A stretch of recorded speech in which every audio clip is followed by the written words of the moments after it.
The mutual sharing best practices to a bigger community is one of the added value from a perspective of initiative. And it can also strengthen regional cooperation. I can see people do not just operate in one single country, not anymore.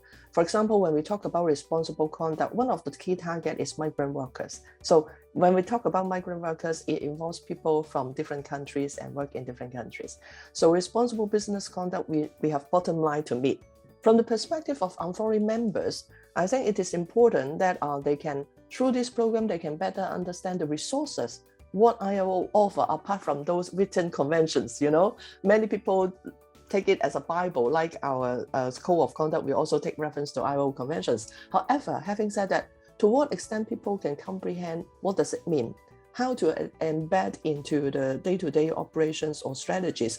And this program gives us a very good opportunities of our members, the business player, have a chance to access a unique way of approaching different challenging issues.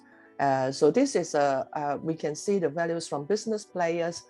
They have a way to reach out different, crossover collaboration, what I consider. I think that this project is very important for the companies, especially in this stage, that the companies who participated in this program were received the awareness raising on the practices of the labor practices on social responsible, and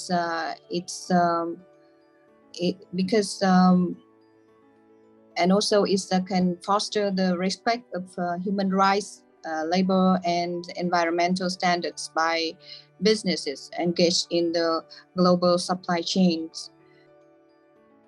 Use the opportunity to bring the ILO colleagues, private sector company, but also the government and also the industry association to working together to brainstorming to promote a decent work in the global supply chain. For SEDES itself, because we now be able to get a further in-depth understanding about these frameworks, guidance, and we can see how can we improve and our methodology and tool in the future to support our wider members and communities. And secondly, definitely, especially for large retailer and brand who are multinational companies, they can embed these trainings, guidance into the existing corporate social responsibility training program. They can utilize this material to train with their colleagues, but also their suppliers. The third point is for the small and medium-sized companies.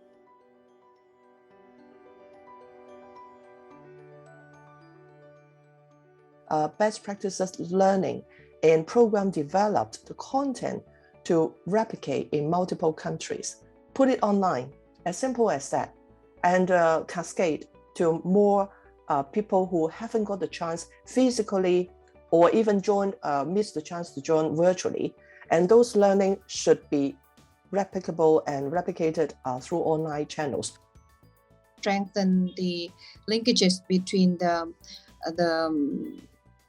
peers in supply chains, especially the dialogues between the buyers and also the manufacturers.